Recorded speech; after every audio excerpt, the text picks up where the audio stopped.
We were back with more NFL coverage, and to be honest, this entire time frame is just kind of an example in the ways that the NFL essentially tries to hold themselves to a higher standard than most other individuals would face.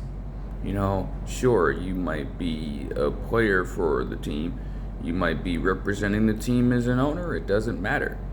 You could be in any kind of situation here, and depending on how it looks from that standpoint on the part of the NFL, all the cause is there for them to make one decision or another, however this ends up panning out.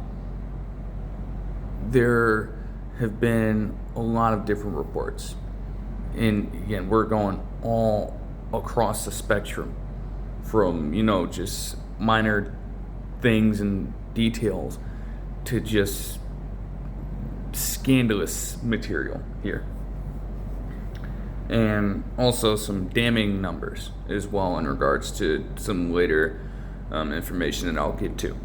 But to get straight into it, because again, there's a lot to get into. So the Seahawks had a couple of players initially removed from practice with injuries, those being Abraham Lucas and also Jake Bobo, who would subsequently need season-ending knee surgery. So both of those injuries are just something that you would not want to see happen. Abraham Lucas is obviously, right on his current contract extension that he signed with the Seahawks as of this moment, and Jake Bobo as well. He got the offer sheet for around $5 million matched by the Seahawks to retain his services in the offseason. And as was the case then, the reasoning for that is because he is that damn good of a run blocker. For those people outside of the Seahawks fan base, they might not necessarily understand, the severity of having a player like this get injured. Because, you're going to see Jake Bobo listed as probably the fifth wide receiver on the depth chart. He serves such an important role for this team that to lose him does cause a little bit of concern. Now, it ended up being non-contact too. Like, you're just going up for a route, you're trying to make a play, and he just buckles that portion of his body. So it's just awful to see something like that. And again, the main thing for him right now is to just rest up, continue to work past the surgery and try to recuperate yourself over the next few months in order to get your own body right. That's really the key for Jake Bobo. So, the Seahawks, I'm sure they'll do their best to try to, pick up the slack there, get another quality receiver in there who can take over Bobo's role. Do expect a little bit of an impact in terms of the outside and perimeter run blocking schemes that the Seahawks try to run, though.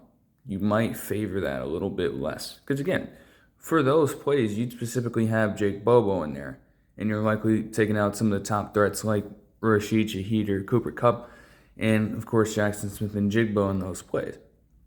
You're going strong the whole way, and you're leaning on his ability to make those impact seal-off blocks down the field.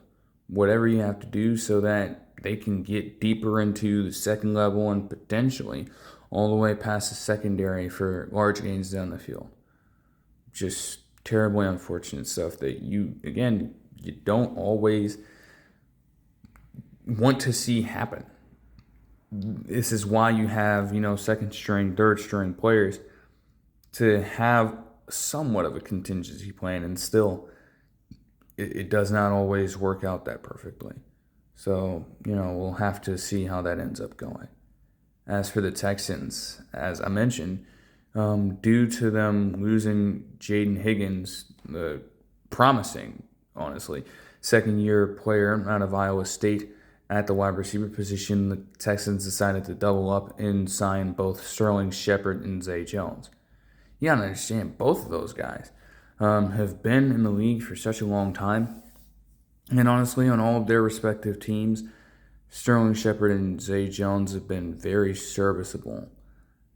So for the Texans to pick them up for, honestly, it's as cheap as it gets in the NFL when you're talking about any player. Not only do you have to worry less about investing too much money into them because they're not worth much at this point, but also you get two players for the price of one, and you don't have to give anything away.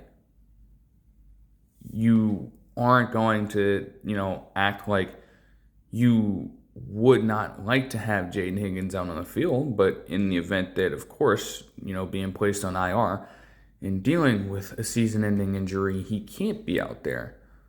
Well, it don't hurt to have a couple of players who have been there, who have done that on several teams around the NFL over the course of their entire careers. And now you're bringing them into another new system, and you're having them try to ingratiate themselves in said offense. It probably will not take either of them much to do so, considering how they've navigated their careers to this point.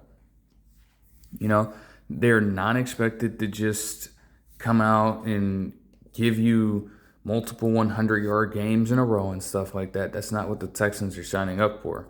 You just want to make sure that you're as secure as possible at that position. I mean, it has literally, you could argue in a sense that with the amount of wide receiver injuries that have happened to the Texans in just the past couple of years alone, as much as people want to say that, he has regressed since his rookie season, some of that can be true.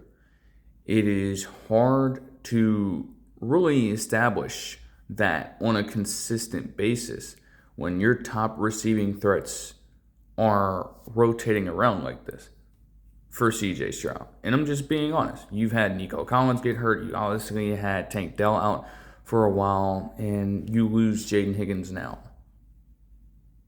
So, yes, you want to see more from CJ Stroud, but you got to understand at a point where exactly things are truly lying here.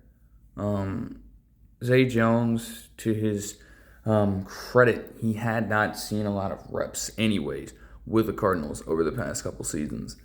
And that might end up staying the same in Houston. Again, they need as many reinforcements as they can get. Sterling Shepard as well is also another player who is, on the other side of 30 at this point. Crazy to think that man was literally drafted in 2016. You can vividly remember him being at Oklahoma for that stretch of time and then entering the league. And of course, he spent the last couple of seasons with Tampa Bay. He's put up over 300 yards in each of the last two seasons. So again, you're not asking for anything crazy for them. They are both there to serve a role that you have one less person available to fill at the moment. And that's all the Texans can really do at this point. But it is interesting when you think about that, because the Texans had been rumored to make several different moves. And don't get me wrong, eventually they would actually make a decision to get a different wide receiver. Weirdly enough, one of the names that was on the board for them as a potential pickup was Rashad Bateman. Apparently, the Ravens have been shopping him around, and it's honestly not hard to see why they would be. But his name was on the trade block, and the Texans were trying to strike a deal. They weren't necessarily appealed by what the counteroffer was, and as a result, it ended up falling through. So that focus shifted. Still, Rashad Bateman, with all this going on, you get a report later suggesting that he was potentially the proprietor of something horrible. As multiple articles state, a few days back, quote, NFL star Rashad Bateman had an arrest warrant issued this summer following a reported incident of vehicular violence. Bateman is accused of using an object to break the windshield and driver's side window of the alleged victim's car, all while his 3-month-old child was inside. End quote. And it's straight like that. Like, what are we talking about here? Now, again, the context is not necessarily stated there at all. And, of course, this incident, as they've also stated across multiple sources, took place on June 3rd. This was only reported months later. I don't know how you go about keeping that under wraps for such a long amount of time, but clearly it got out now, and it spread around the town pretty quickly once, this was made public. Because here you have Bateman in a position, honestly, a couple years removed somewhat from his best season as a player. And you are dealing with a situation where this is all at risk, potentially, of him losing not only his career, but his livelihood for something like this. What could have possibly driven such a case like this one? I'm not entirely sure. And again, there's not much that is offered here. But the details that they do offer, again, it just paints a harrowing scene. Like, you literally could not imagine having that go down. Whatever the disagreement between he and his ex-girlfriend might have been, is there no line drawn when it's, involving the child here to that extent where, allegations are key to understand here. It's alleged, but even with that, if something worse would have happened, and especially, relative to that child, we could really be having a different conversation right now. And that is something that's just never okay. So you have this report come out, and essentially they go on to state that he, quote, was facing charges of misdemeanor criminal property damage, reckless conduct, and battery, per official booking documents from the Walton County Sheriff's Office, as multiple sources stated. So that's where it stood initially, and, at that time, you have people believing that this could, go to a deeper trial, that they could try to uncover more information about the situation. Because, again, that's pretty baseline stuff. It provides a lot of shock value. And, with some of that reporting initially coming from TMZ, that's what happens. But, again, it surely got the attention of many people. And so when you have information like that spreading that fast, you have to figure out a way to act just as fast in response to it. And as Baltimore themselves stated, quote, "We are aware of the situation involving Rashad and have been in direct communication with him," the Ravens said in a statement. "We notified the league office and have been cooperating throughout the process. As this is a pending legal matter, we will not have further comment." And that the club has been in contact with the league regarding the matter, which is under review. So, again, regardless of whatever was to take place legally, the NFL can still look into this themselves and put together their own independent investigation to determine whether or not he is set to serve any form of suspension for something like this. So that's where we stood for a little bit. And then very recently, it's almost as if, you can't necessarily throw it all out of the window. But clearly there's something that changed, because again, as important as it is to state all of that information, one could say that it's now void. His ex-girlfriend literally came out and recanted everything.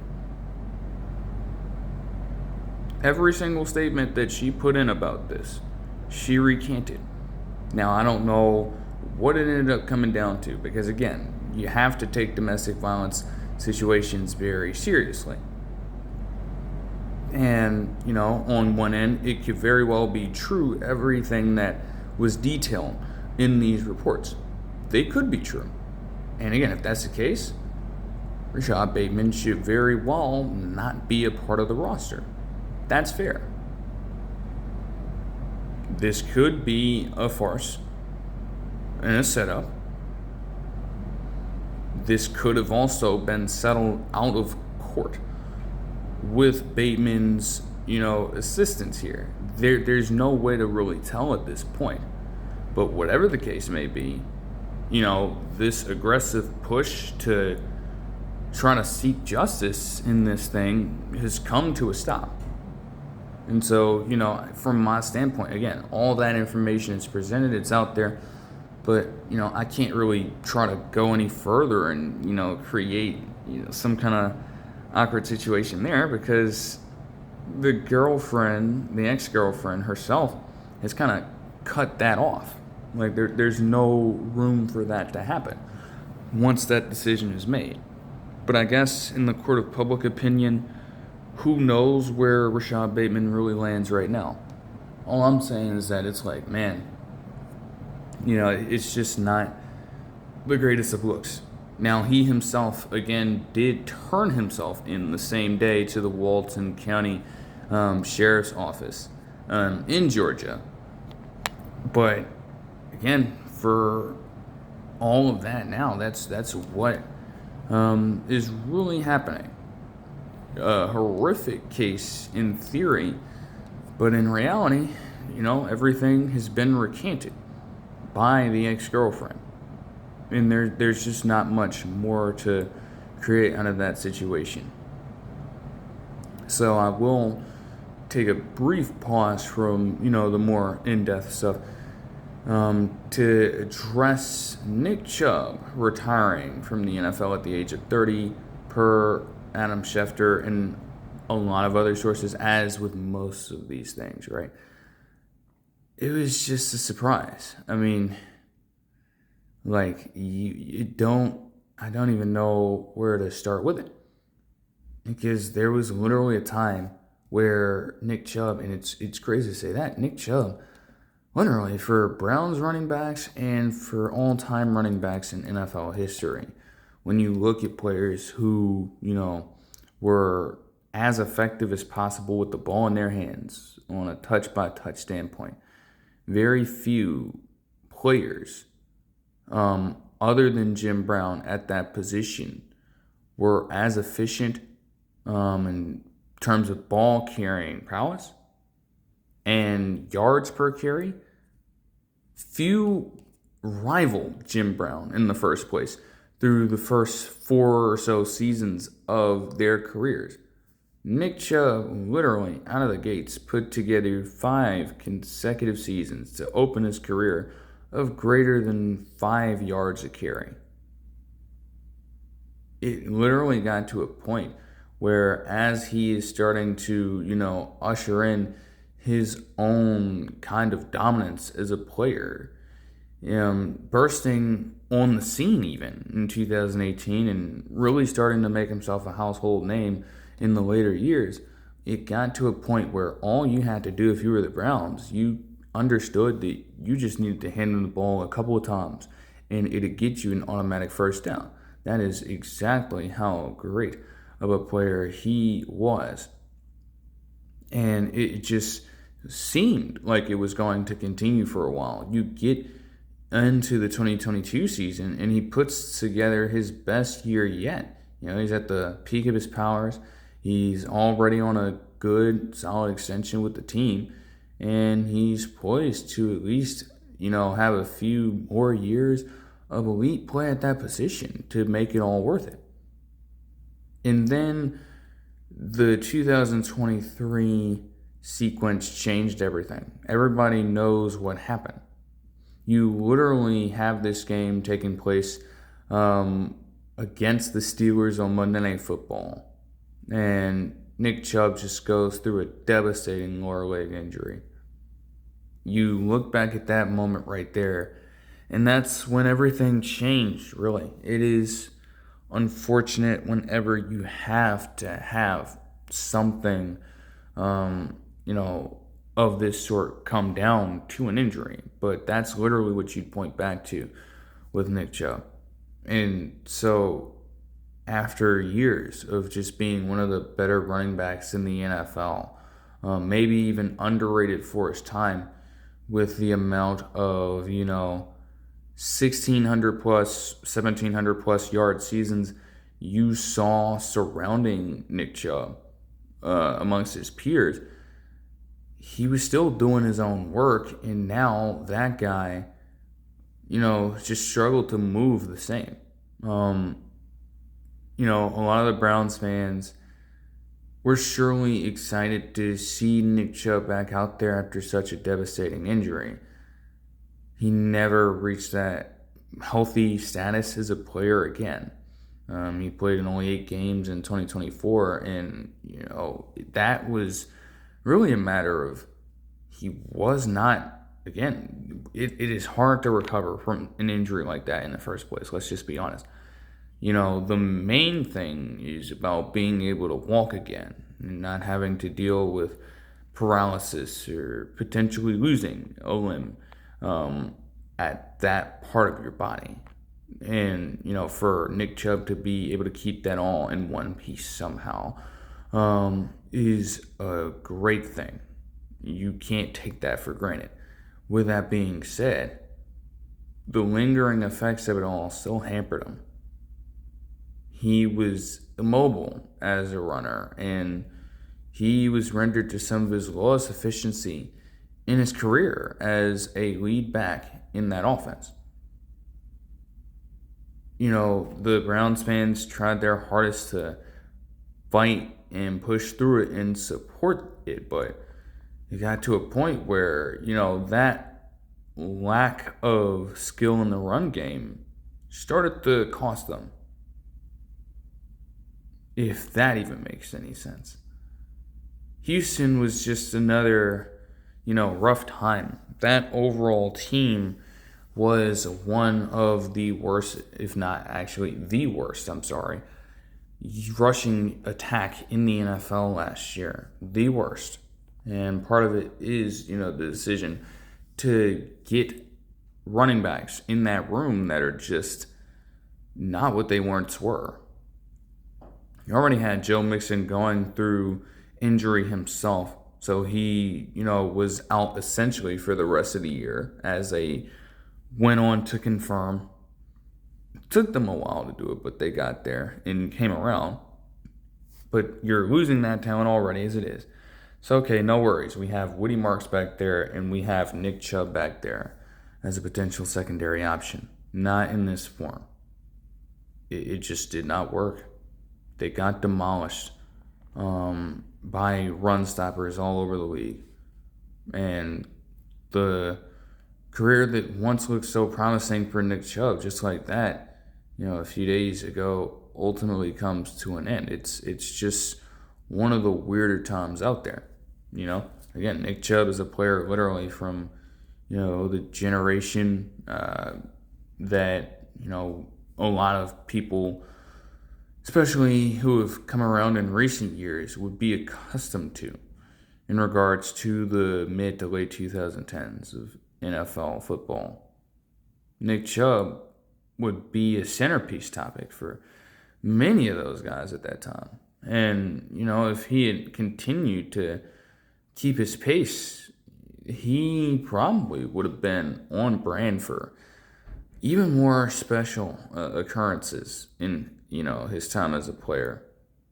But again, football can provide a lot, and it can also take away a lot. And, it did zap away the remaining capabilities that were possessed by Nick Chubb for him to make an ultimately, just de facto great career.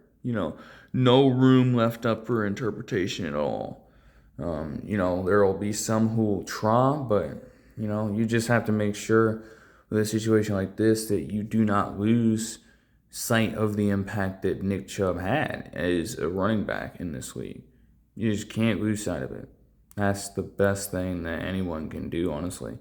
More than, just wishing him the best in his retirement phase and, sending all the love and support to him. You have to genuinely keep his name around in these cycles, because you'll get people years down the line talking about, oh, who was this Nick Chubb guy? That is not something that can happen. Genuinely should not. Especially for those people out there that, know and watch the NFL a lot. There's no reason that his legacy as a player should be shortchanged just by the amount of prime years he had and the short overall tenure he had in his career. So that's just something to take into account there. But now, back into some very unfortunate news. And, of course, injuries and stuff are one thing. But this is just some downright sick material. And it's not the news itself. Because as this report from Yahoo Sports, Brian Linder, and other sources stated, quote, the NFL world was rocked Saturday by the heartbreaking news that the 2-year-old son of Buffalo Bills star Allen Oliver Jr. has died. Yeah, you heard that right. Now, as this report went on to state later, ESPN reported that Oliver's son died on June 28th after he was found unresponsive by family members in a pool at a residence near Houston.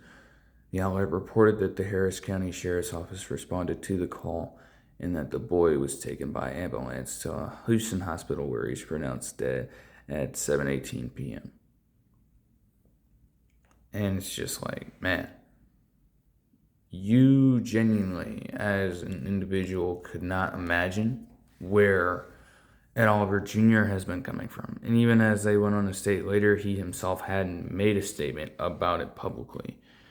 Can you blame him? Can you blame him? I wouldn't think that he should be blamed, You are processing a lot. And I mean a whole hell of a lot. Over, as of this recording, it would be 2 months to the day. So there is clearly a lot on Oliver Jr.'s mind right now. And to be honest, it is bigger than football.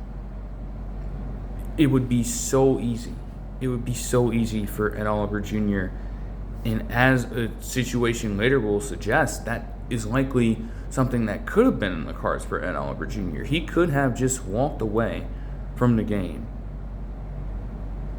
in response to this and just tried to, because that's not something that you're going to make peace with. That is the loss of his child. That is just an immeasurable amount of pain and suffering that you wouldn't want to wish on anyone. And he is dealing with that every single day right now, despite having another child. That is just something that is truly daunting to experience. As a parent, first, could do away with all the football stuff. And yet, although he's had some absences from practice and training camp, he's been there. He's been around the guys. And, they very much appreciate it, understanding and considering what is going on, because that's what real empathy looks like. And Josh Allen puts it in the best way possible. quote, "There's nothing you can say to make the situation better except being there in whatever ways he needs." Allen added that they have allowed Oliver to feel how he feels and do what he needs to do. As his teammates, that's what we've been doing, is giving him his space and time, but at the same time being around him, loving up on him, but not trying to do anything to reopen that. End quote. And like he said later on, like, the power that comes with making that decision to show up, like, you don't even have to do every drill. We understand what you're going through. It might be difficult to push through that on every single day, at every single hour, at every single minute, but he's there with these guys. And to show up in the first place and be around that support, that's the step, honestly, that when it comes to, some of these extreme situations, a lot of people, when they are so deep down in that shroud of darkness created by themselves personally or from other external circumstances, it can be hard for them to, move out of that space and accept that outside support. It's difficult. Yet Ed Oliver Jr. seems to be embracing it. And I'm glad that he's getting that from the right people. But one may ask, hey, if this came out, if this was something that befell Ed Oliver Jr. a couple of months ago, what led to this information being released now? I mean, we can all understand that this is probably something you'd want to keep private. It's a family matter. And Ed Oliver Jr. is well within his right to keep that confidential. He could have done this for as much time as he wanted, and no one would have batted an eye. But the fact that it got leaked in the way that it got leaked is just ridiculous to me. And I didn't want to believe it. I did not want to believe that this was the case. This is exactly why. And I repeat, let me stand firm on this right now. This is why I just do not look at TMZ or any of these kinds of sites as legitimate sources. This is the kind of stuff where it gets ridiculous. They are all about the clicks. They are all about getting to the information first. And you take no shred of consideration for how Ed Oliver Jr. is feeling at all. The fact that they got their hands on this and started to have this circulate to the public eye as early as August 21st. That's what prompted the Bills to have to put that information out. They did not do it on their own accord. They were trying to respect Ed Oliver Jr. and his wishes and the wishes of his family, and side with the grief that they're dealing with at this time. And because of an aggregate company here getting in the middle of that just for their own bit of exposure, it's disgusting. It is absolutely disgusting. And even Josh Allen said the exact same thing verbatim with everything that I read here. It's ridiculous. That is the kind of stuff that just cannot stand. So again, you continue to hope that Ed Oliver Jr. continues to possess that kind of strength, because trust me, he's going to need it. TMZ too can go piss off. It's just, again, disgusting behavior. Disgusting. Yes, in this day of social media, you want to try to have the first read on something. you gain very little credibility from that as a source, knowing that you would go to such great lengths, such extreme lengths, to violate the code of respect that something like that deserves, just to get some form of attention out of it. Like, genuinely.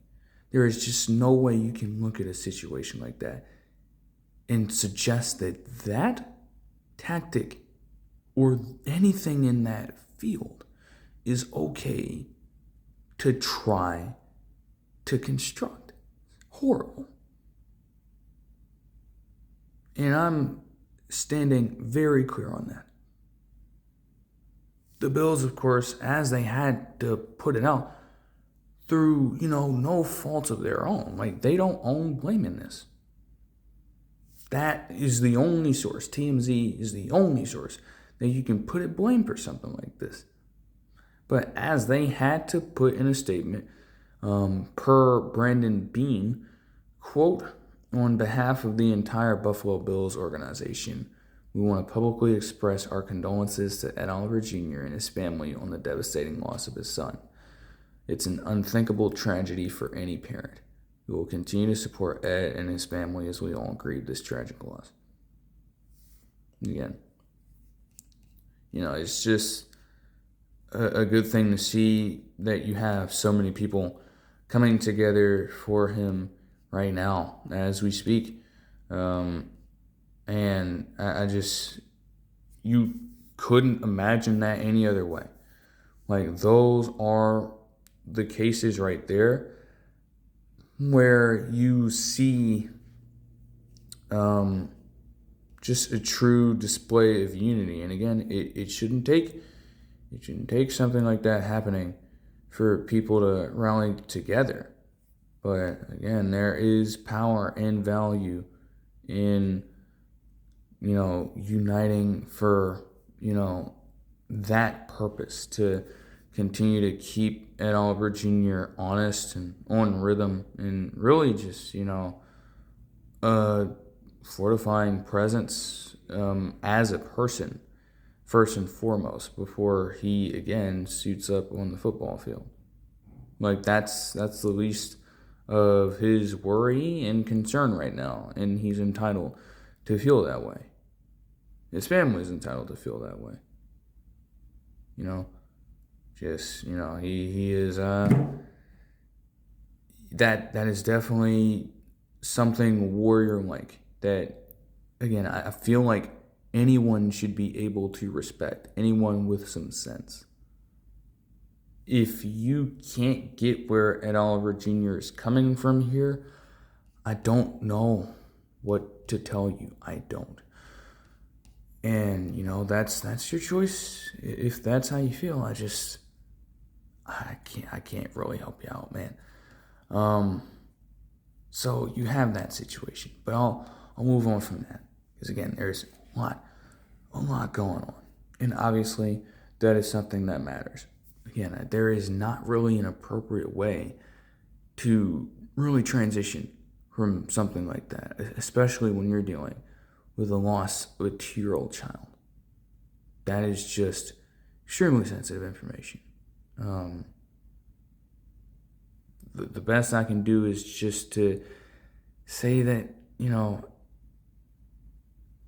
turn off the situation. Just continue to pour into him.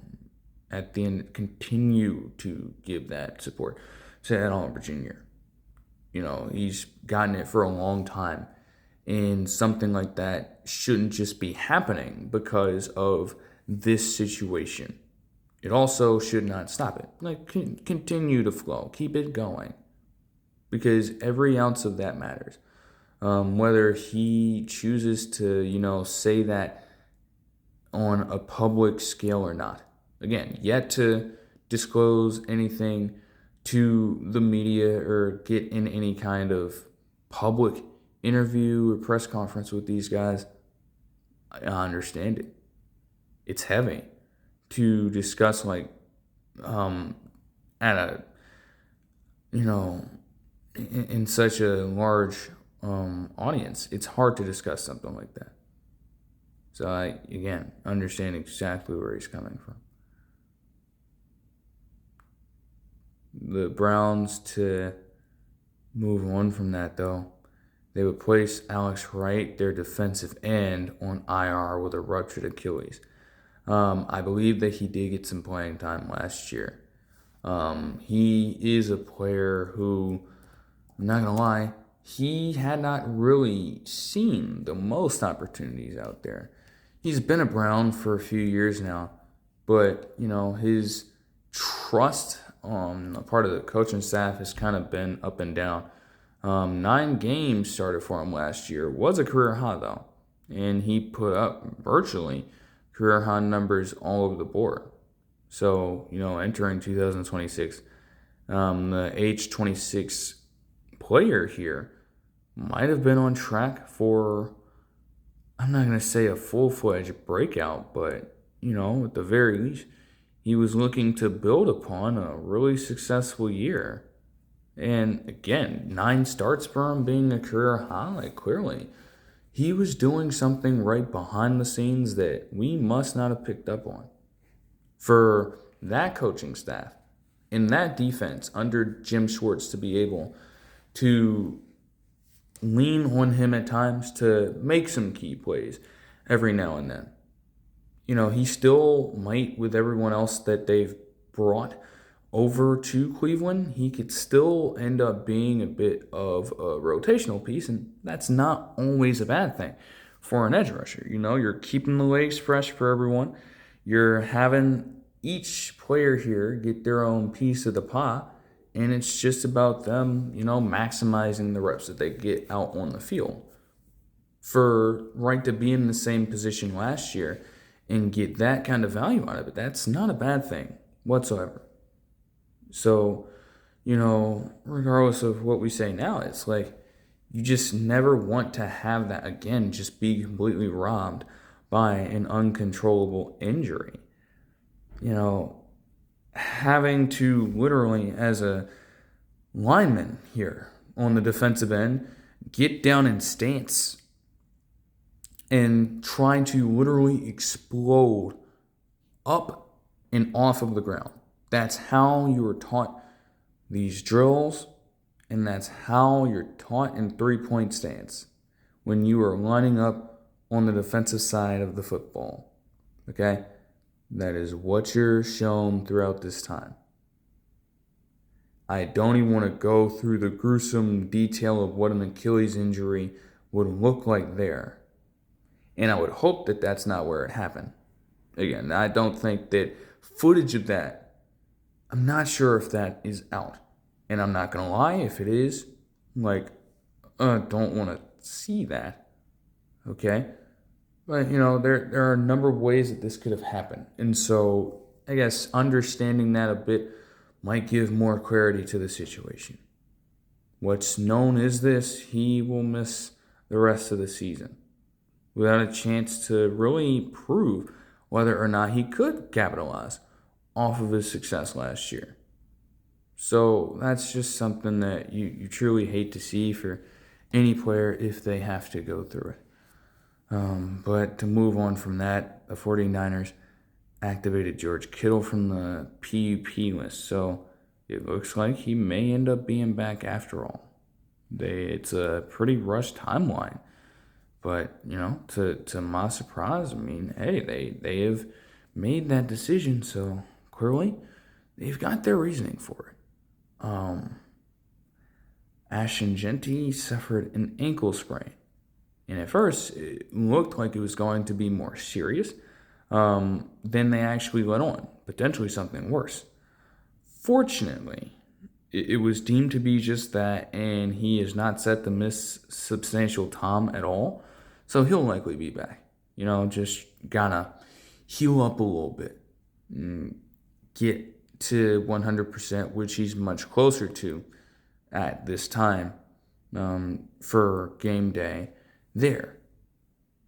Then you get to the Saints, and firstly for them, They traded Deion Jones to the 49ers in exchange for Zamir White.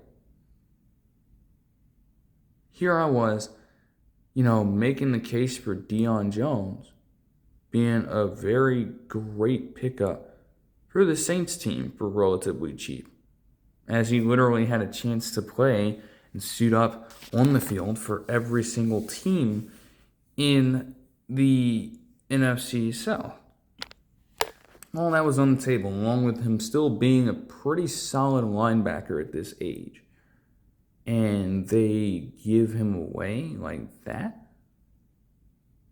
They didn't even have an opportunity to really see how he'd play in their defense. They just punt him away to the 49ers. Now, this trade in general, it's like, obviously, I think the 49ers themselves in this case, all the same things holding true about Deion Jones, it's a perfect signing. Considering the injuries that they've dealt with, you were in a year last year where Fred Warner himself, one of the best linebackers in the league, was out for some time. And everything else beyond that, it was a little bit up in the air, I'd guess. You know that a player like Tatum Bethune is pretty good. You have had some linebackers occasionally step in and make some plays there. The reality is there's a void that you have to fill. Because, mind you, one of the other linebacking options that the 49ers would have had would have been D. Winters, only the Cowboys picked him up this offseason for a pretty nice steal. So, to lose guys like that, you need to be able to at least fill out that position a little more. Like, you're literally quarterbacking the defense as a middle linebacker. And as long as Fred Warner's out there, this is not an issue. But in those cases, when he is not, you'd look to Deion Jones more as a guy who, again, can bridge the gap. He knows, about playing the position after being in the NFL for this long. It's just a matter of, making sure that at the end of the day, if you are getting blitzed by injuries in the way that the 49ers tend to go through it, you have extra bodies available for you. It is that important for this team. This team specifically. And that's just, it's a crazy way to frame it, but that's not a lie.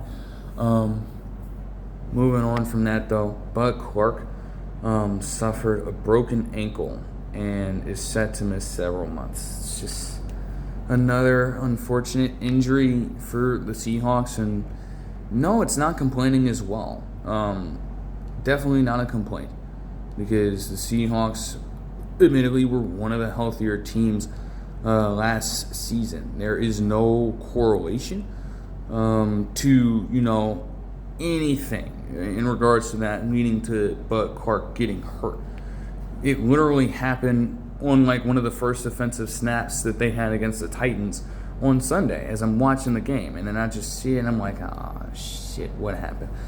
What happened to Bud Clark? It's terrible, man. Bud Clark was a guy who honestly likely would have gotten some reps in as a guy who'd play more safety and potentially down low on occasion. That defense is portable the way Mike McDonald runs it. He'll have everybody playing everywhere. And you've already got Nick Amon-Ward playing in the box. You've got Julian Love and you've got Ty Akata playing up high. And at times you might have another safety back there. So Bud Clark might have been another one of those players in that system who could free roam all over the place as another defensive back option. And honestly, with his skill set as a ball hawk, man, first and foremost, that would have been ideal for the way that this team plays. So genuinely, Bud Clark is one of those players who was a very good draft pick. And, it would have been great to see him play this season. It obviously is okay, it's not over. He will most certainly be back with an opportunity to perform once again. But, yeah, it's just... You don't want to see it go down like that. That's all I'm saying. Man, so to move on from that, the Saints also signed former Raiders kicker Daniel Carlson. Yeah, Carlson has been all over the place, man. I tell you, bro. My goodness. It is just insane to think about. Because that man, for a long time, had gotten a lot of trust from the Raiders organization. And I think, in the last few years of his tenure there, as the accuracy started to drop, they just lost interest in keeping him as a player. So you then get to him being on a completely different stop here with the Saints. I could not have imagined that he, of all players, would have ended up with this team. It genuinely doesn't make a lot of sense. But then again, with Daniel Carlson, is a guy who had initially come from the Vikings in the first place. So, hey, what are you going to do with that? In all honesty, though, Daniel Carlson is one of those guys who can still be a reliable, deep range kicker when he needs to be. Again, mind you, over the last few years, it has not been the same thing, but he does have that in his bag. On his career, he's 37 of 51 from deep range. And to be honest, the Saints, especially when you look at Blake Group over the past few years, and then they moved on from him eventually, that's something they've been struggling with a little bit from their kickers. So to have a player in Daniel Carlson who can expand the range like that and be relatively efficient while doing it is important. Mind you, Carlson was a guy who literally led the league in field goal makes and attempts in 2021 and is a former All-Pro first-team kicker, gaining that honor in the 2022 season. So trust me, there is not necessarily... You couldn't do much better or worse than a guy who's seen that kind of success in Daniel Carlson. It's hard to, you just, you are not complaining about taking on a deal with him at all. Not at all. So that is just very, interesting to me to see him end up there. But again, I can at least understand what the Saints are trying to do. You're trying to fortify that. This next situation is something that I just cannot understand at all.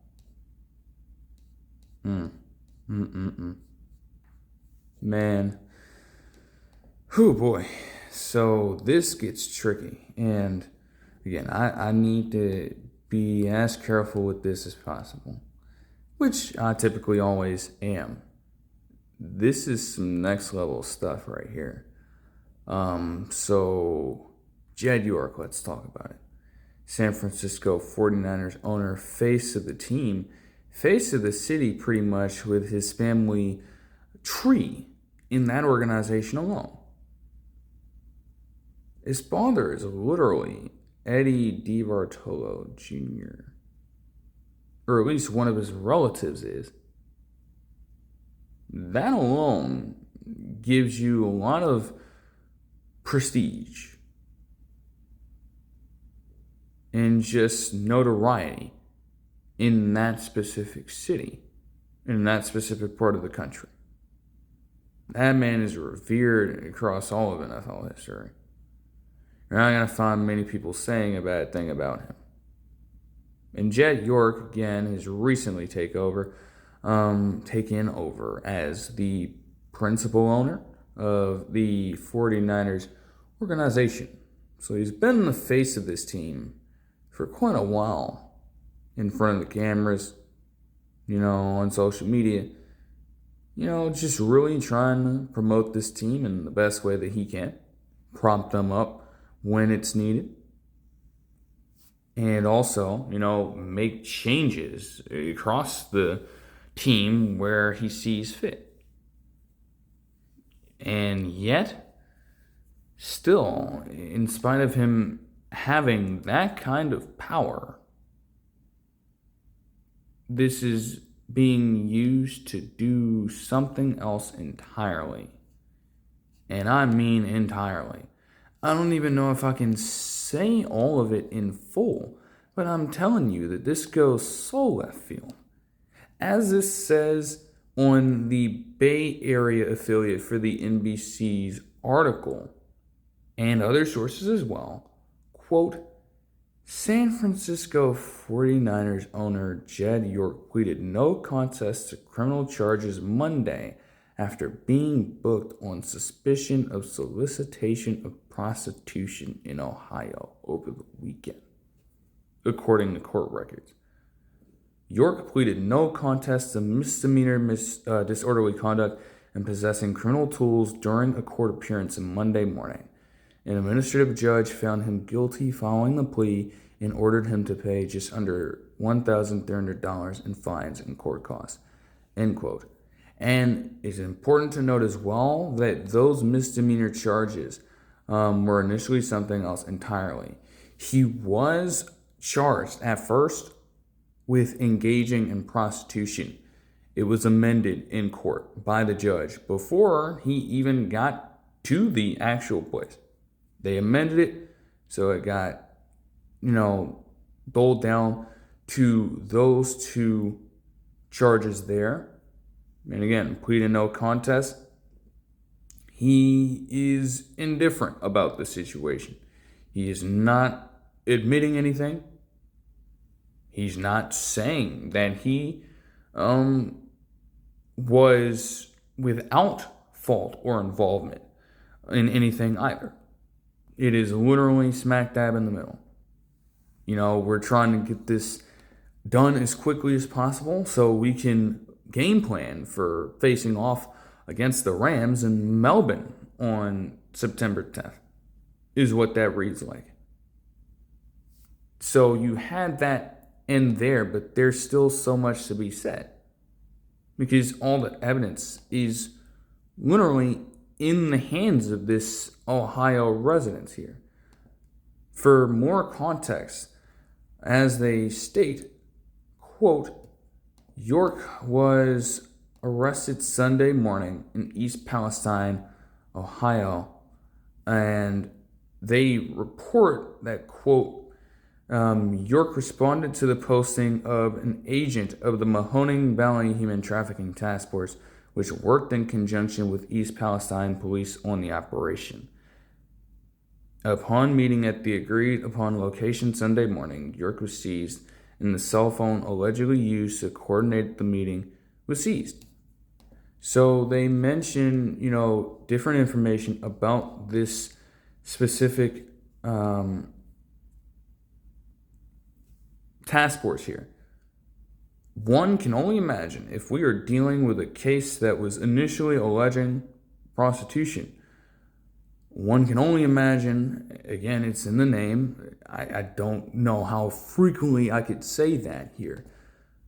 But you can only imagine what kind of activities they were seeking out with this task force. Painting a very different picture for Jed York here. And I guess that's what some people would run with. I won't necessarily do that here, but it is one thing to say that Jed York could have been just trying to engage in this prostitution and blindly decided to click on this advertisement that the task force deliberately put out to reel someone in, to bait someone in. That's typically how it goes with a sting operation. And once you've got your bait, you hook them in and you catch whatever you find, whoever you find in this. That's how it works. That could have really been the case for Jed York, or this could have been, something he completely knew about in the eyes of some people and was well aware of what was going on, and that would open up an entirely different can of worms. But again, I'm not engaging in that here. That's how some people are going about it. So you have that in mind, where clearly this Ohio residents and their task force conducting that kind of work have that information on him. And it doesn't seem like they are relenting at all. Who's to say that they should or should not?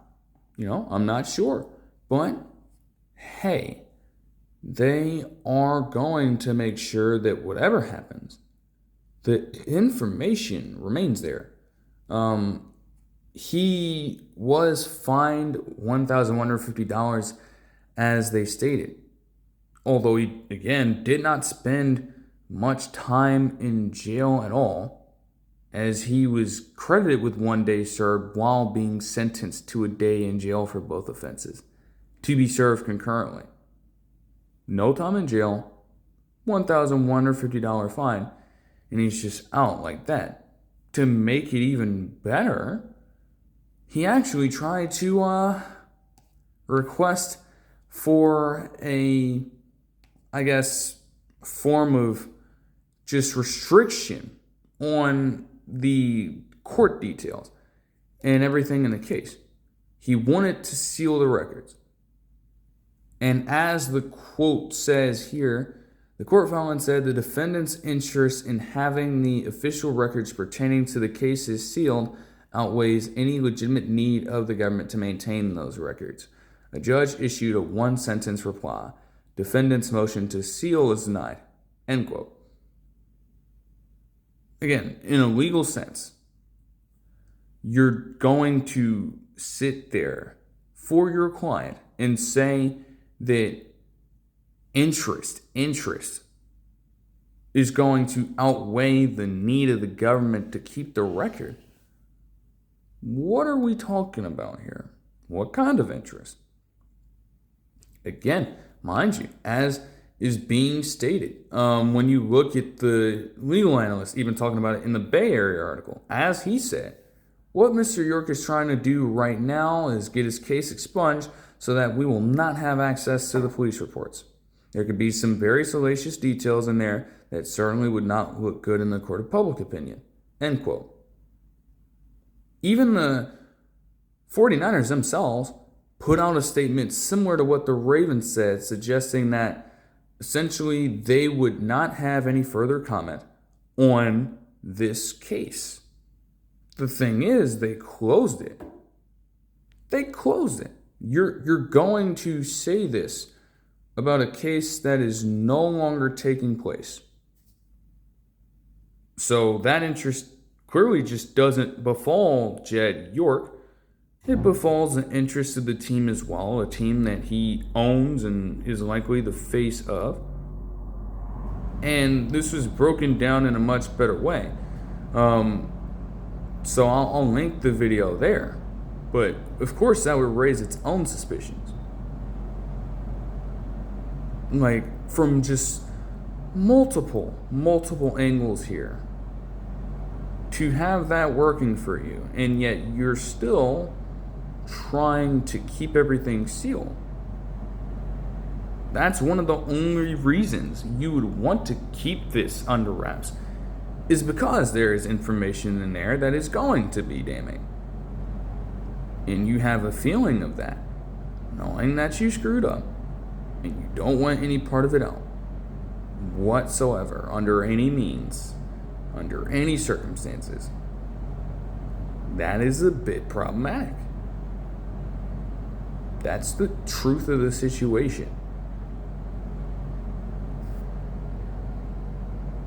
But as it says here, even with all that in mind, most of these cases, as Columbiana County Prosecutor Vito Abruzino said, end in plea agreements.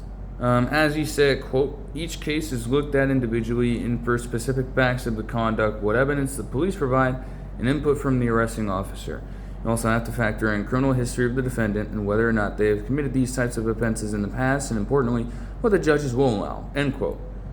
From everything that we know now, this is probably a first-time offense from Jed York, from everything that we know now, from everything that I've read. So again, I'm not going to make the jump that, oh, he's a repeat offender and such. No, that's not anything that has been suggested by any of these sources whatsoever. So I'm not going to say anything like that. But it's here where you still, despite all of this, you get ultimately a few follow-ups from this in no time, really. You work this quickly to get the case done, and yet there is still fallout because there are multiple links that are still open. And they all deal with the fact that the NFL can still pull off their own independent investigation if they so choose. The main thing right now, they released the body camera footage yesterday, or at least a couple days ago by now, as of the recording of this video. This is early in the morning here. But yeah, they released the body camera footage that was caught on August 23rd. And this article got the copy of it from what the California Post originally put together on their article here. So even with everything being shifted, you put everything into motion now. And as it starts out at 9:58 with the recording starting at that time in the morning on Sunday, you have a gray SUV being approached, and York opens the door from the driver's seat, so it's his car.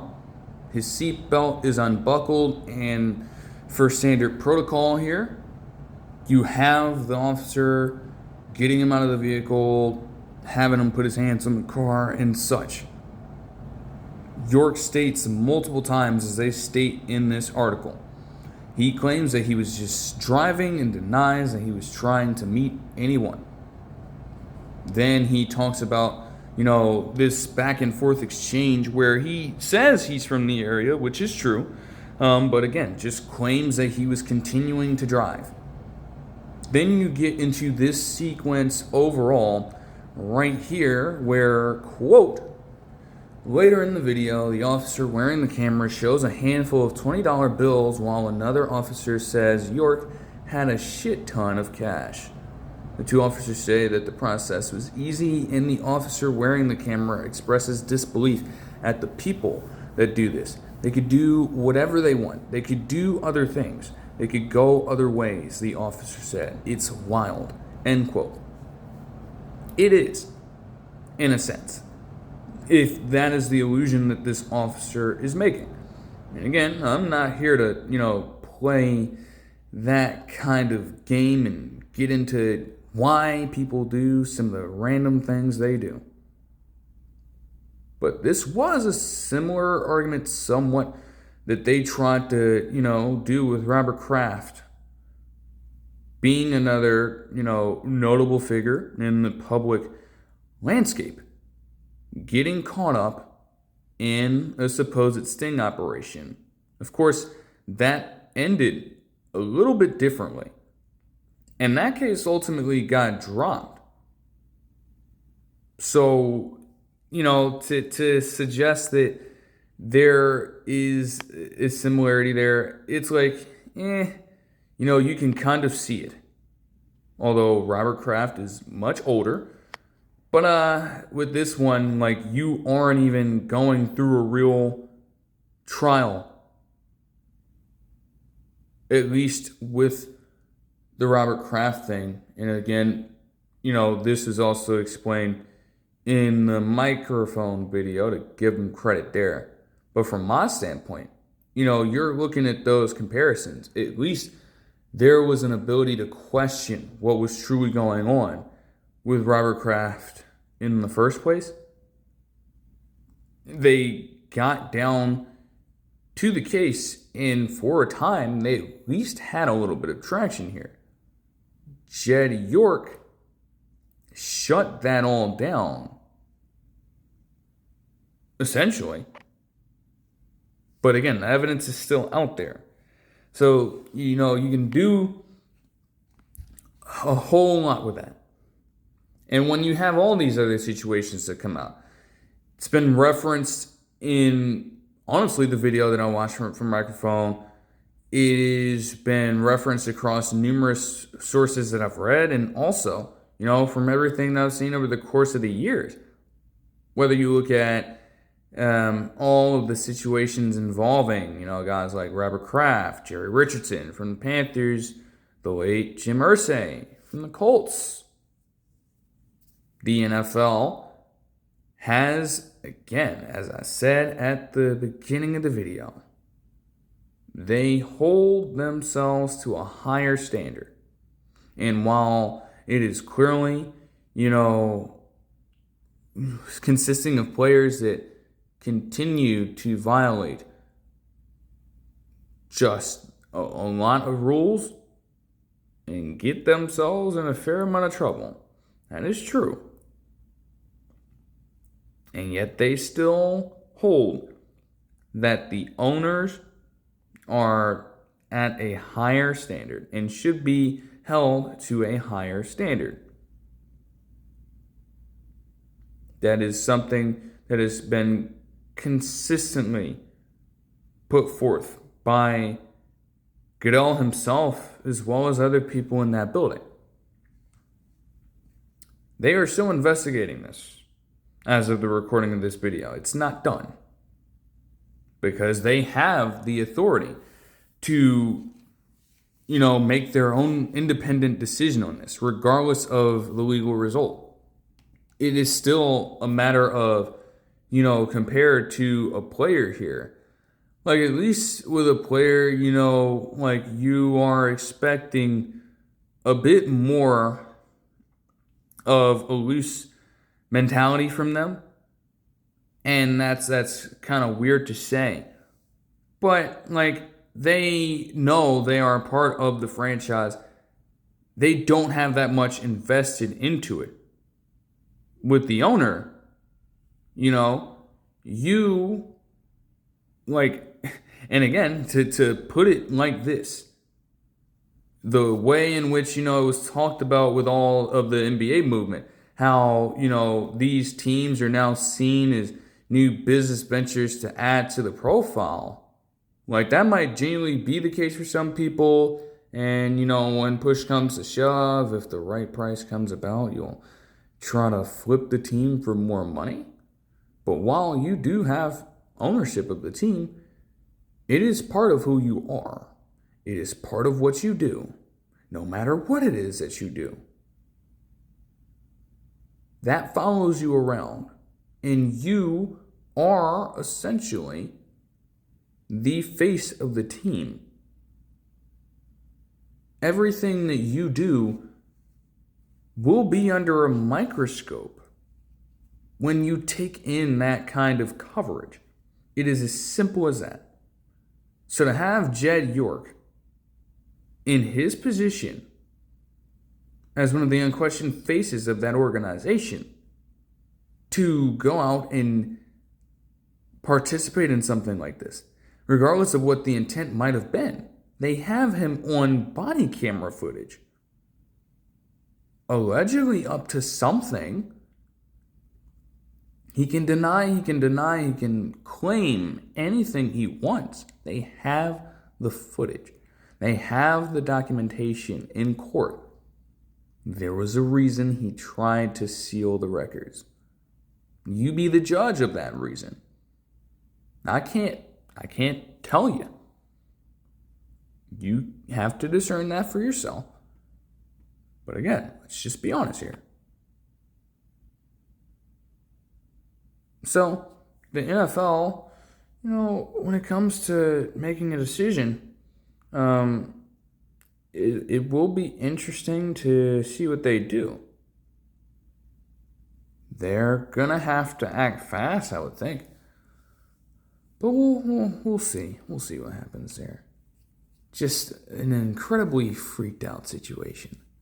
Told you I had to be careful with that. It's like, what in the world is going on?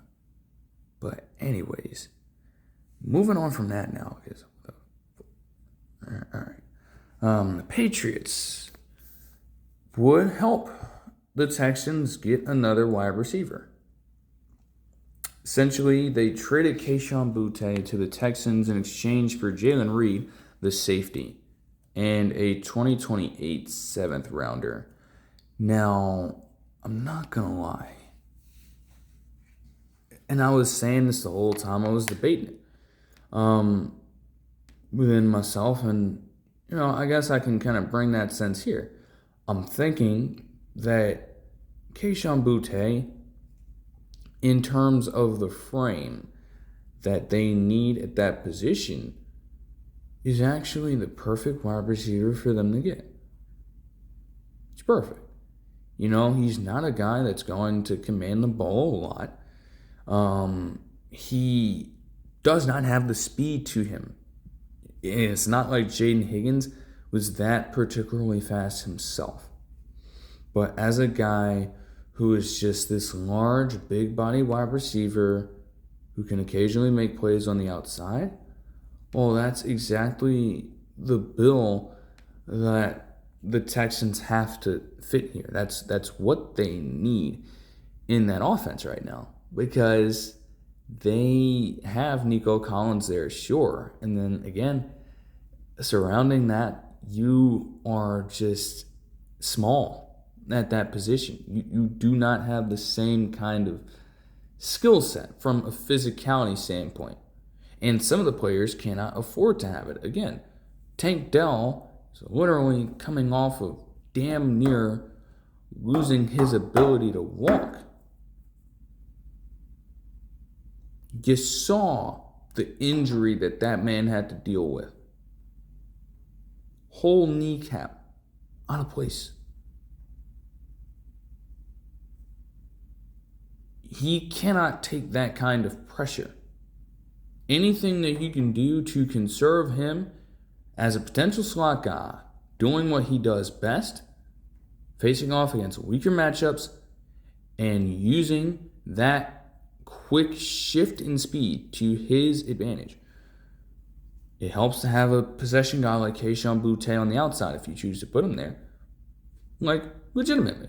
He's got the frame to fill out that role pretty well. He is 24 years old, too. So he's a young weapon. Relatively young. And that is crazy. They say he's 5'11" here. He plays much larger than 5'11". He really does. But still, with that in mind, he's going to be able to take a lot more of that than a guy like Tank Dell or a guy like Sterling Shepard or a player like Zay Jones even could to an extent. Jones is a weird case. I mean, again, he's got the frame for it, but, he'll occasionally pull down those kinds of catches. That's just not something that's always been his game. But, it's never too late to change that. Seriously, though. Like, Boutte he's a good pickup for them. I like it. Jaylen Reed as well. Honestly, now that I'm thinking about it, I mean, the Patriots themselves have seen just a weird setup of their safety room if you will, over the past few years. I mean, they lost Jabril Peppers for a while to they lost Kyle Duggar, and he was sent over to the Steelers because they didn't want to pay him all that much, and they thought he was a declining talent. They had also lost Jalen Hawkins to the Ravens in free agency early in the offseason. Jaylen Reed is a player who himself is incredibly young. He was a rookie last season, of course. Will be entering his age 23 year. Like, he is young. He is a piece that team can not only, build around, but just add to their puzzle perfectly.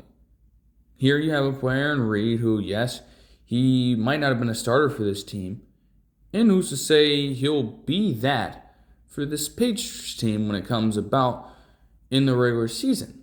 The thing is, you gain back an opportunity to at least develop him into a serviceable player for, again, nothing. You don't have to give up much of anything at all. In fact, they give you back a late round pick just for the hell of it. You don't have to give back anything in return. Like, that's a solid approach from the Pats here to get back a position of need, maybe as a secondary player, and then also just getting some draft capital in. Like, that's pretty damn smart if you ask me. Oh, yeah. Okay. Moving on to that as well. The Seahawks also placed Mason Richman on IR. Again, another unfortunate situation here. I honestly thought that, he was going to be okay. Because, again, he'd gotten injured in the same game on a previous play. And I'm not going to lie, when I saw him walk back up and help himself get off the field, I didn't think it was going to be anything severe at first. And you get that report coming in a few minutes later. So him being on IR, I don't think it means that he's out for the season. Depends on what the injury is. And admittedly, I did not get a chance to see what they listed it as, weirdly enough. But, I would hope that it's nothing too drastic and that he can come back at a decent time. Richmond himself is probably a backup player, but still. He was actually putting together some solid reps in the preseason.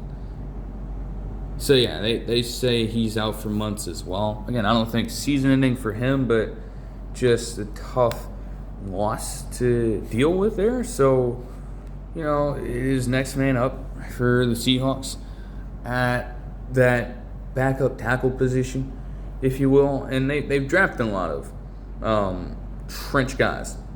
So they should be able to fill that role. But we'll see. We'll see. Moving on from that, though. Man, if you thought that the other in-depth things had their own shred of just rough material to deal with, get ready for this.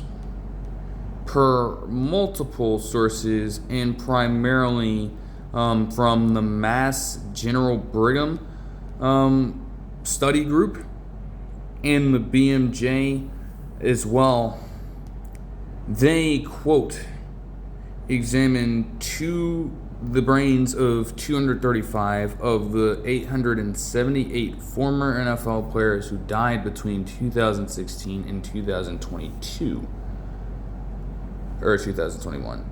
Researchers found 215 of the analyzed brains had chronic traumatic encephalopathy, leading them to the conclusion that at least 24.5% of all players who died in that period had CTE, or 1 in 4, as all of these reports have stated.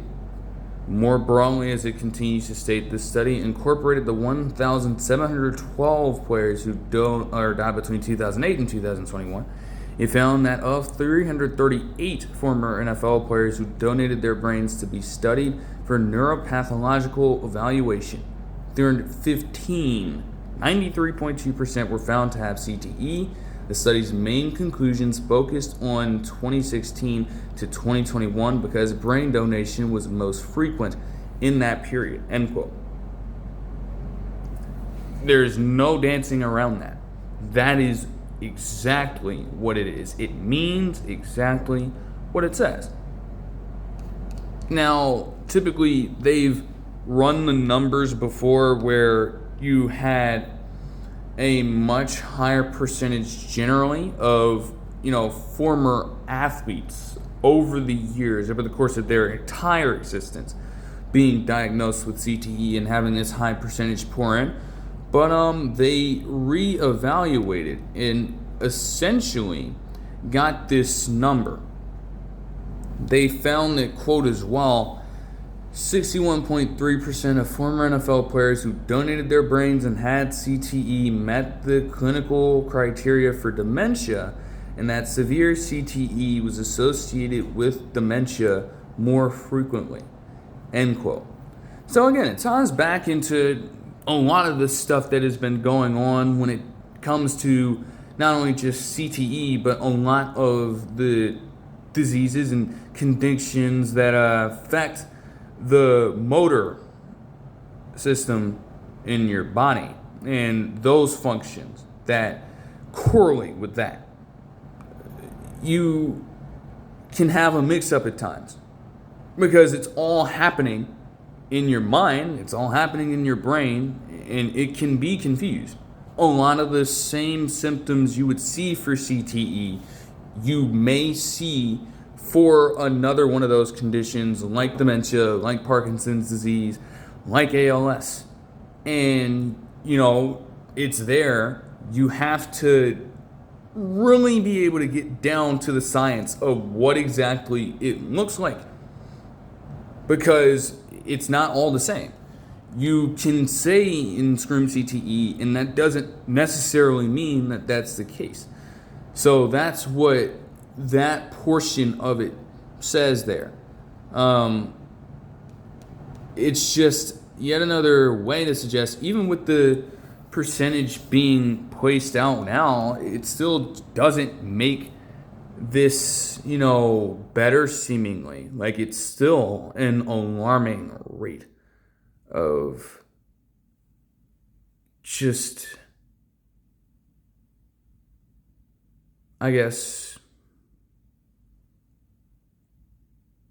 it's an alarming rate that those many people in just that 5-year time span who had died, again, had CTE. As we know, the only way you can diagnose it is after death. And in that time span, you had some truly horrific cases of, I guess, not even CTE, but, players dealing with it, going out and doing horrific things. And I think that everyone would be familiar with it.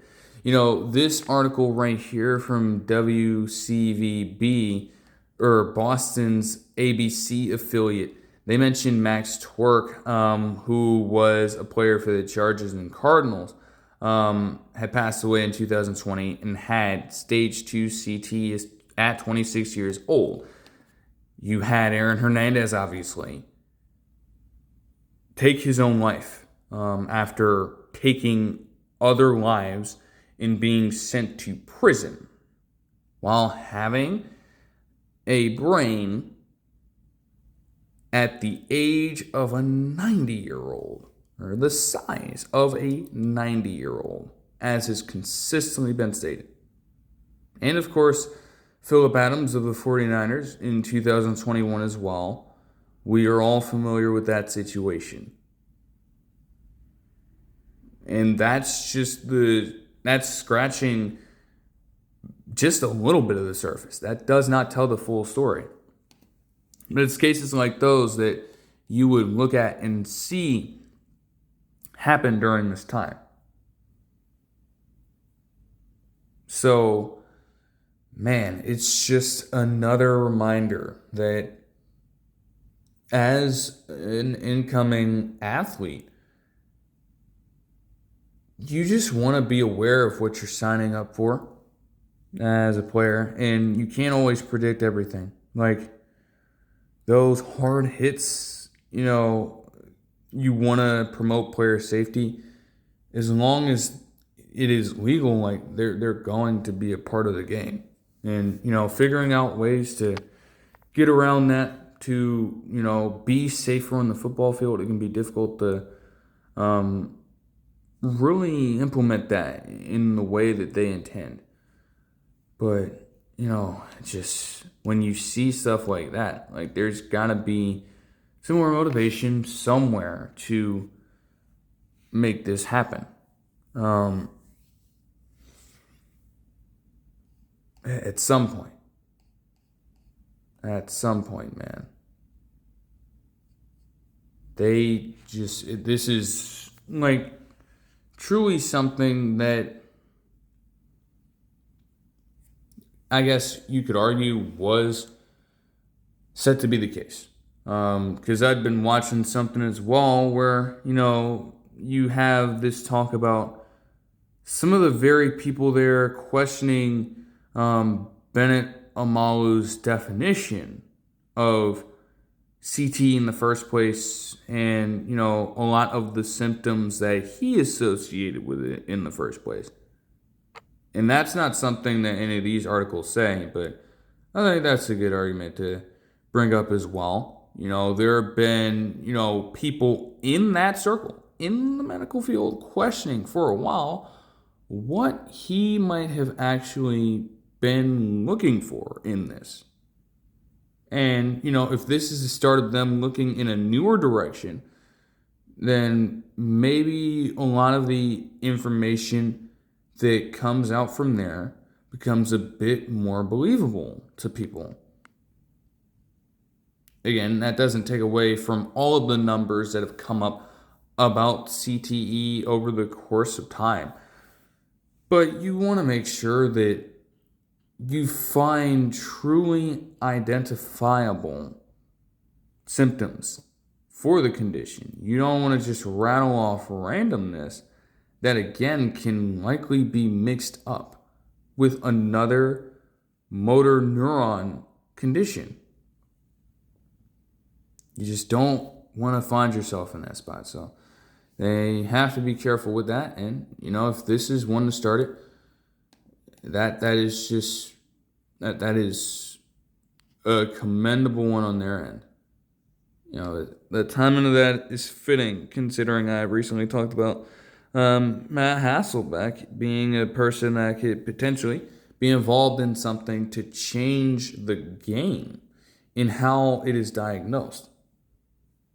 And, you then have that report come out essentially saying that, maybe in terms of this sample size, it probably creates a lower range for the total amount of athletes affected by it out of the brains that have been donated to the center.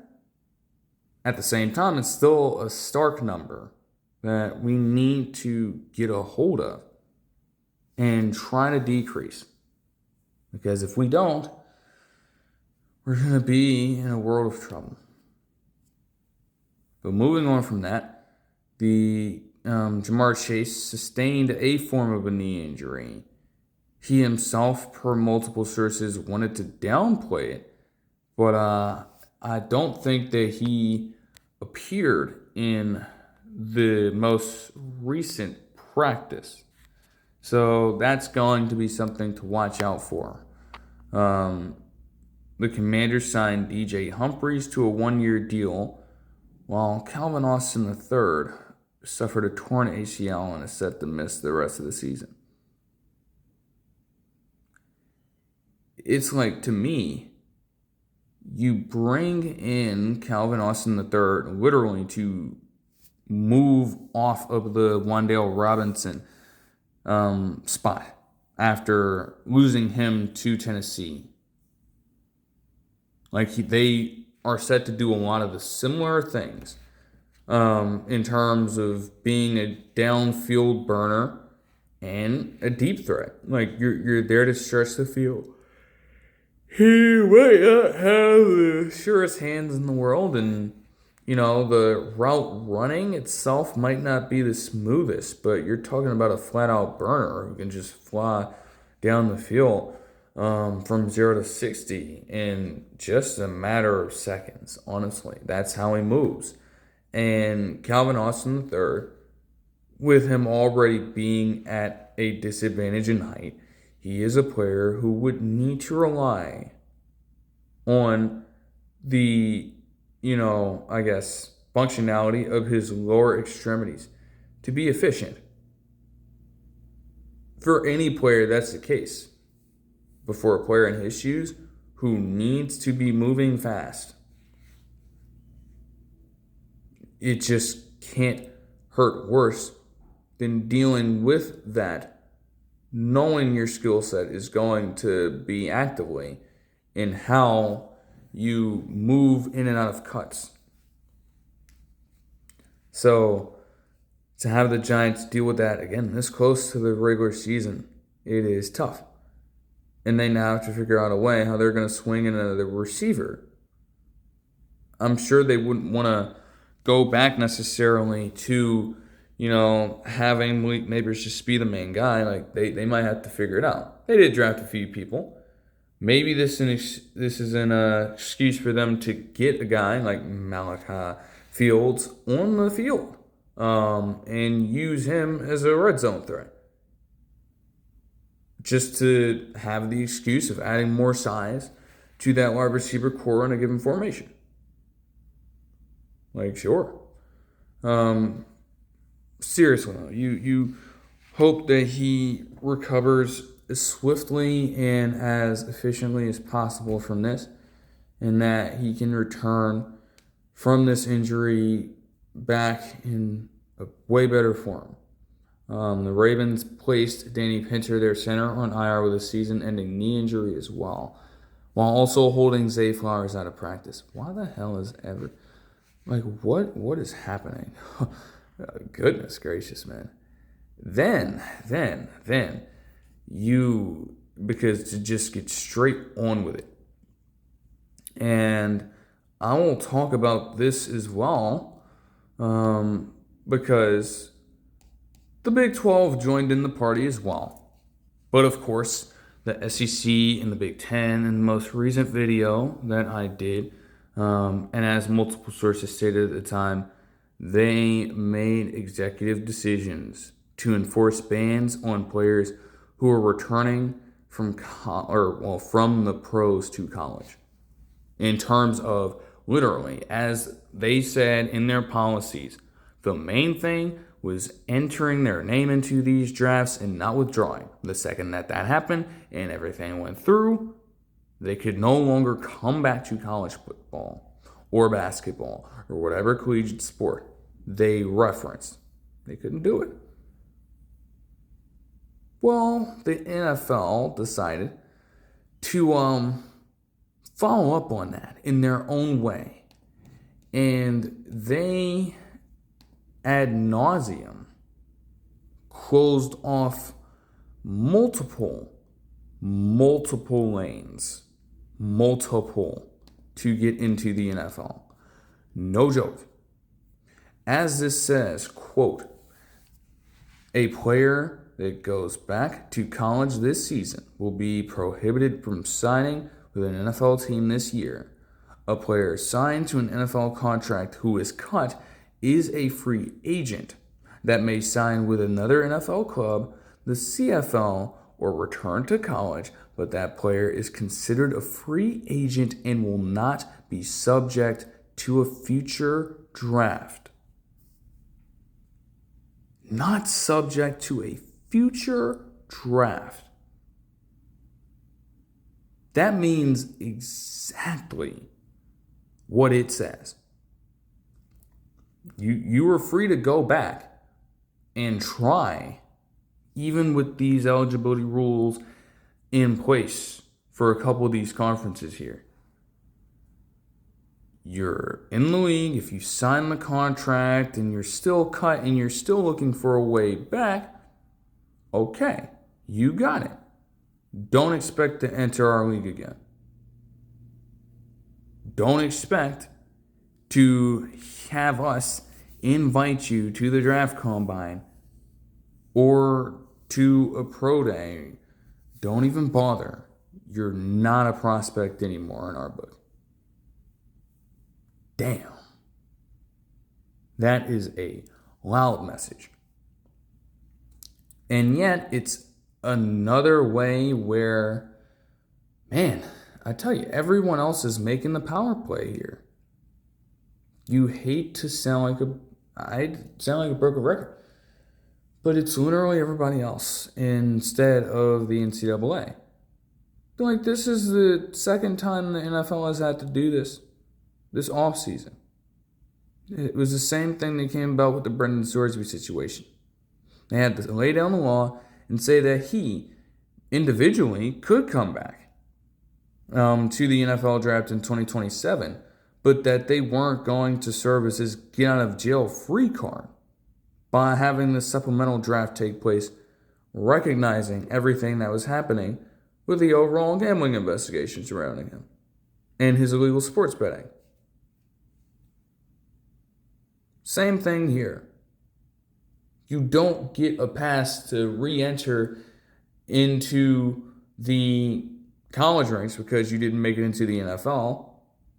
And even if you are cut and you make that attempt to do so, we need to make sure that we are giving other players down the line, the small percentage of high school players that make it to college and that make it to the NFL in general, we need to give those guys their fair opportunity to actually go through the process, build themselves up to become great enough, at least, to be looked at by teams and considered as top selections for them, and then enter the draft themselves. We need the room for that, and we can't have it clogged up by players just hoarding roster spots.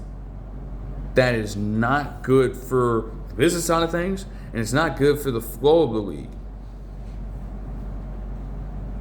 So we have to put an end to that right now. Right now. And I just think that's very telling. Very telling. That's the overall message that they've had for these players. But the NCAA still can do nothing. But I digress.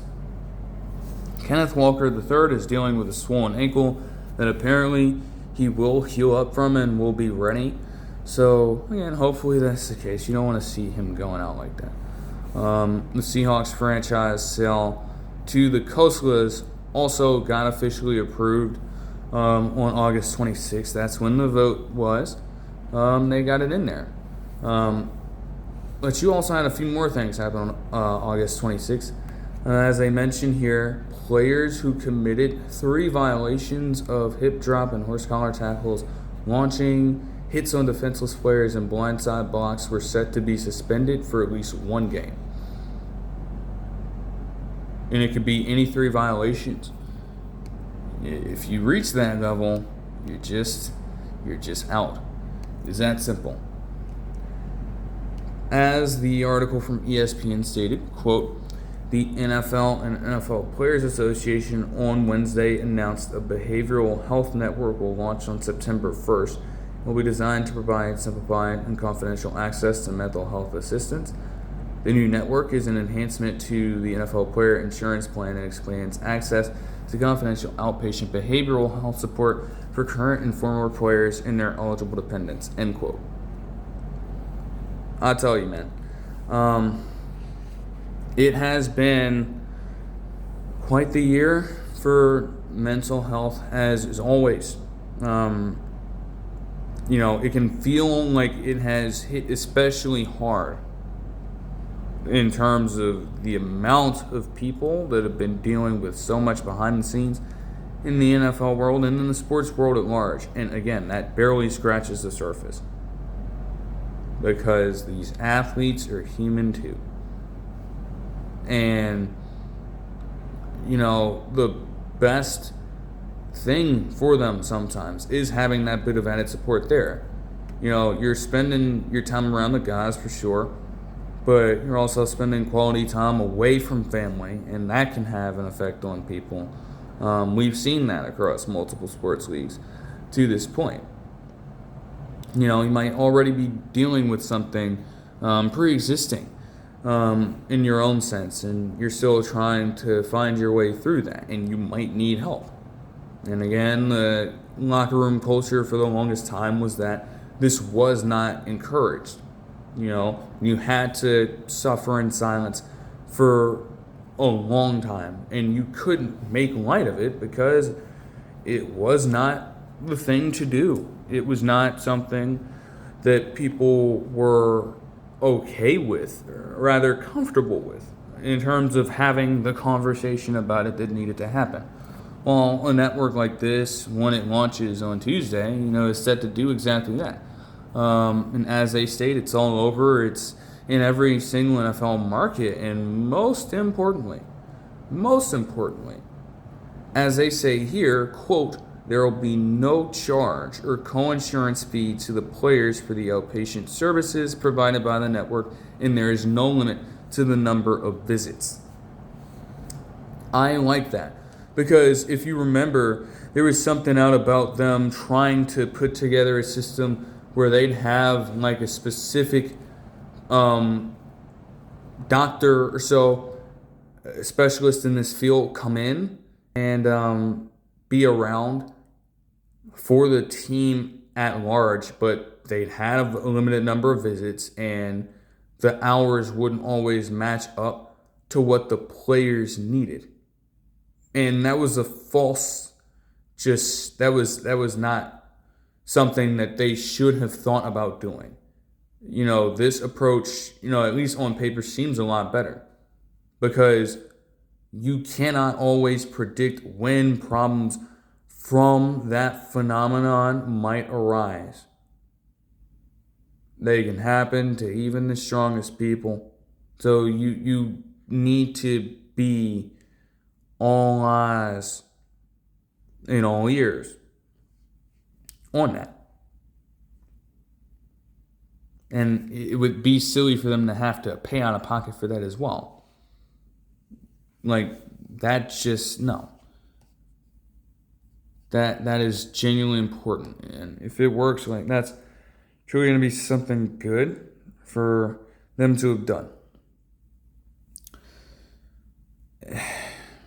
Especially with something like this in mind. Told you we'd come back to reference this point as well. I was talking about, Ed Oliver Jr. going through what he went through, of course. And again, it might have been really easy for him to step away. This is exactly what happened to Za'Darius Smith, and he talked about it. I addressed it when that report came out last October, that he had initially chosen to retire last year. It came as a shock, and we didn't really know why, but he gave clarity on that. He stated that he lost his mother over the month of October last year, and that her dream was to see him play for the Falcons. Again, another situation where he was able to hold on to that information for a long time. At least, thank goodness there wasn't anything about a leak going on with this information here. Held on to it for the longest time, but it's still a struggle to deal with that. That is the person who gave him birth into this world, and she loses her life last year. It's obviously something tough to deal with, obviously. And you're going to go through all of the emotions on that one, all across the scale. It happens. That is common nature here. And as that's going on with Za'Darius Smith, again, he's just keeping out of the limelight for this much time. So you don't have football in your mind. Like, that would be the very last thing he'd be thinking about right now at that time. So to initially retire in that moment, like, you can understand where that, not even just desperation to get out and remove himself from the football world, but just say that I'm just going to be there and be present for everybody who needs my support. Like, that's clearly something that's going to take a lot away from you. And, it is obviously commendable and brave even for Za'Darius Smith to come back, trying to fulfill this, because I really don't know how, he would go about it. Like, is he saying that this is his last year? I don't think that anything has come out about that. But yeah, just doing what he loves to do, trying his best to honor her every time he goes out with that Falcons jersey on. That's going to be a truly special story to watch. Like, no doubt. Oh yeah, I read this as well. But the Pro Bowl is gone. And let's be honest, we knew why. Players did not want to risk themselves getting hurt for the longest time, which makes sense. And it put the quality of the game to bed the second that they, made the switch from that. You get less contact. You don't put enough emphasis on true competitiveness in these games. And these just turn into, a lot of different exhibition shows, if you will. You don't have much real action going on in this latest iteration. And the viewership would suggest that. They have been all over the place. The Pro Bowl was a time where you could just get together with some of the best of your peers and just talk good stuff, have good, clean fun with them. Like, you could legitimately do whatever at the Pro Bowl. There was a true allure to being named a Pro Bowler. And granted, that's why they're keeping the honor itself, just the name Pro Bowl. If you're selected as a Pro Bowler, that'll still count on your resume. But in terms of the games actually being played, no more. Again, why bother?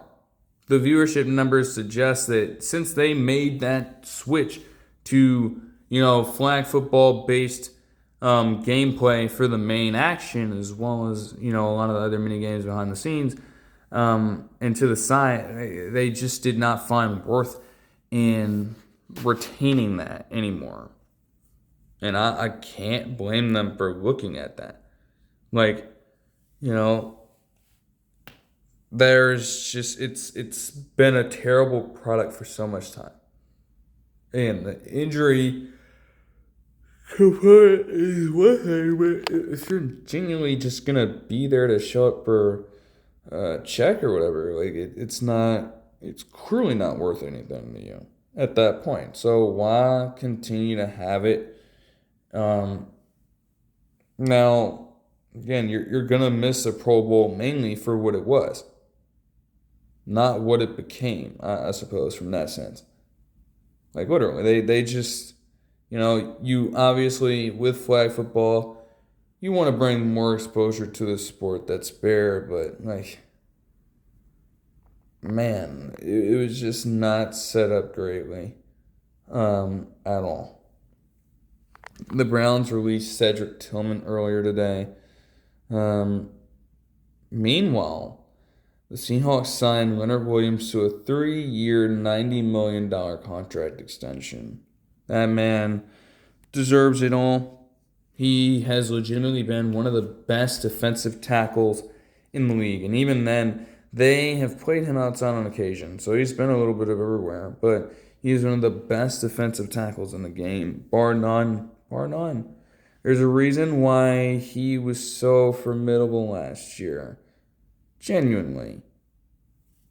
Like, the fact that Leonard Williams, for one of the few times in his career prior to coming to Seattle, like, bro, once the identity came forth and they recognized that they were trying to compete for something, Leonard Williams leaned heavily into that, man.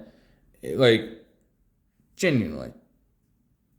His presence there alone is something that, you can't put a lot of, negative verbiage towards. Like, he has genuinely risen up throughout this time and has just been one of the best at what he does. To see him get that money, it was well earned. Like, you will not find me just being completely confused about that one. I understand it. The Packers signed Jonnu Smith to a 1-year deal, and Isiah Pacheco also dealt with a back injury. And with that, just a bit of an early upload here. I wanted to make sure that I got in enough of the information here, as there were a couple other things, but I was just going to save them for another video, not to cut in everything too much. But that'll do it for this one. Hope you guys enjoyed the video, and I will see you guys in the next one. Peace.